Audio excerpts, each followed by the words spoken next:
Hey, there seems to be a thing going on these last month. I don't know, maybe.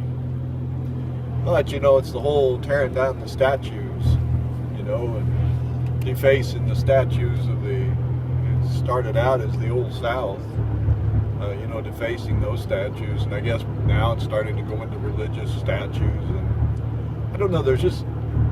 I don't like commenting on these kind of things because to me they're all, fruits of the forbidden tree, so to speak. They're not the root and the substance of what needs to change. I think social change comes out of the man's heart. The Old Testament shows us many things, and a couple of the main things that it shows us is that we cannot achieve righteousness with God in and of our own nature. We'll always choose our own will over God's will. And, the second thing it shows us is that we cannot keep all the laws. I mean, the laws are very simply laid out, and we can't even keep the most basic of laws.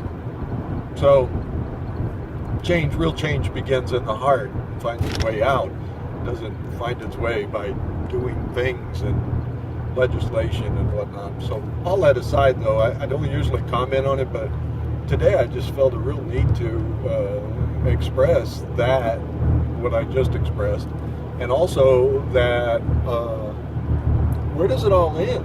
I mean, would you take down in Germany? Would you take down and remove all of the statues and reminders of the Holocaust? And would you take down the cross of Christ because it offends people? I mean, where does it end? It doesn't end. It just keeps going on, and so we take some of this stuff and we brush it under the carpet, and then the next step is to remove the carpet because it's come in contact with it, and it's just, it's unclean, and there is no end to what is offensive, what is quote-unquote unclean. So I'm not necessarily I'm not an advocate of, icons and idols and living in the past, the ideologies even of the past. But I think we have to, we learn from the past, and future generations learn from the past.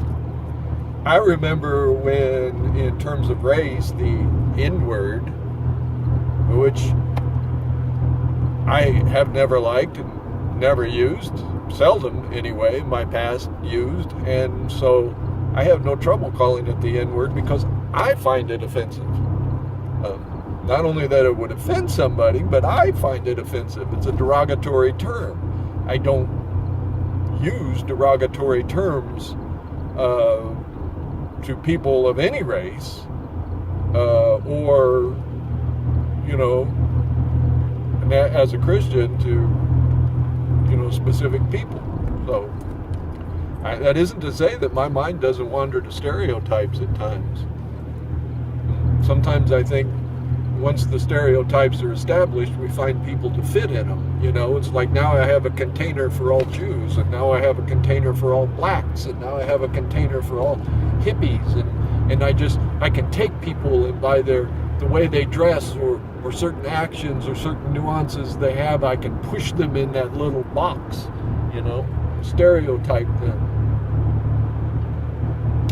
But just to say that there was a time when the N-word, it became very politically incorrect, not only to use that word, but we started to,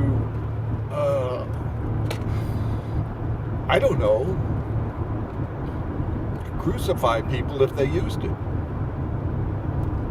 Even today, after, and I'm almost 61 years old, and if I see it written somewhere, it kind of stings me a little, And it doesn't necessarily have to be written in a mean way. It can just be written in a historical way, or it can be written in a historical way, and it still stings. I'm not even black. I mean, look, I'm not black. You know, there's just... But I don't believe in outlawing the word. I don't believe in killing all copperheads and rattlesnakes either. You know, I mean, there's certain aspects of life and the reflection of man that I think need to be out there so that we can choose according to our hearts, not according to some laws. Laws and legislation don't do a whole lot. I lived in the Jim Crow period, and there were laws and legislations passed that balanced or tried to balance, or at least legally bring balance to some of the racial laws in the Deep South. You know, separate fountains, riding in the back of the bus, and not able to sit at a lunch counter, you know, and things of this nature. And here we are all these 50 plus years later, and the legislation, yes, did something, but you know what? It never changed what's going on in the hearts of people. And to this day, we still see,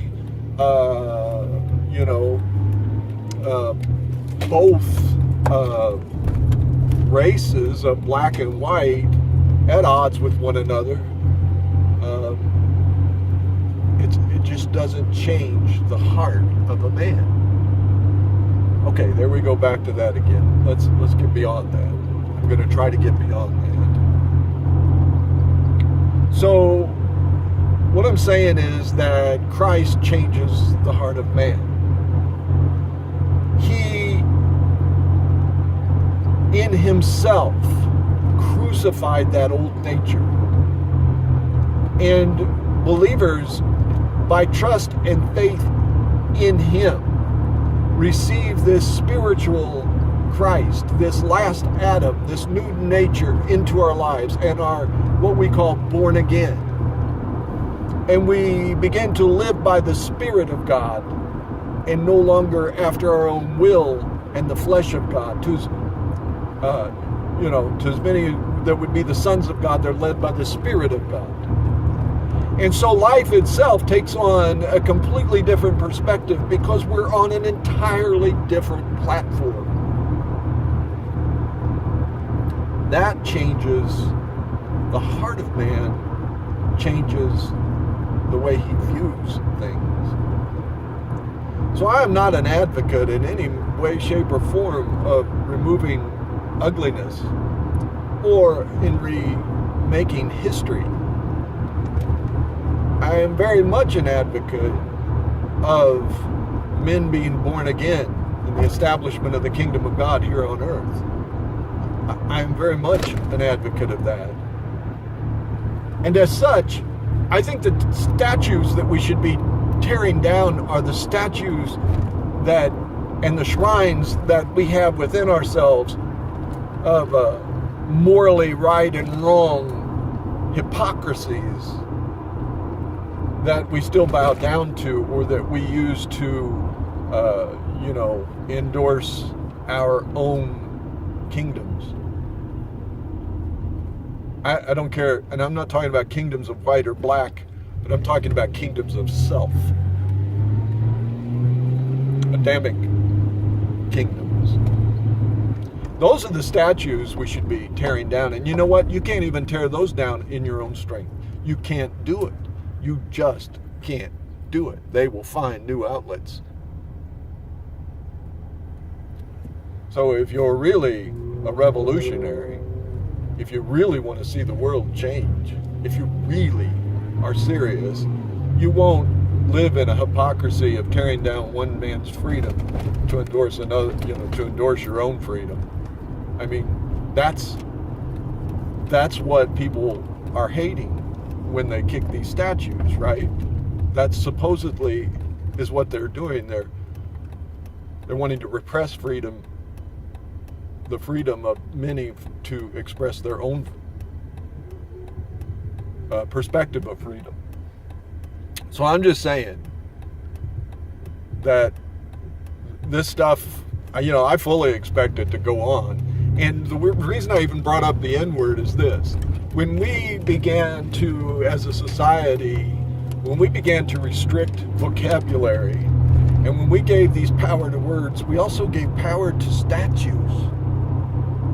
What? Yes. So it jumped from words to statues, and it will continue in symbols, and like the Nazi symbol and the cross. You'll see the cross become a symbol, and people will want to tear it down. And it's a reflection of the anger in people, a reflection of hate, a reflection. Some of you may say it's a reflection of a desire to seek change and to bring about, the so-called, without God, godly change. But I tell you, that is not the case. That is not the case at all.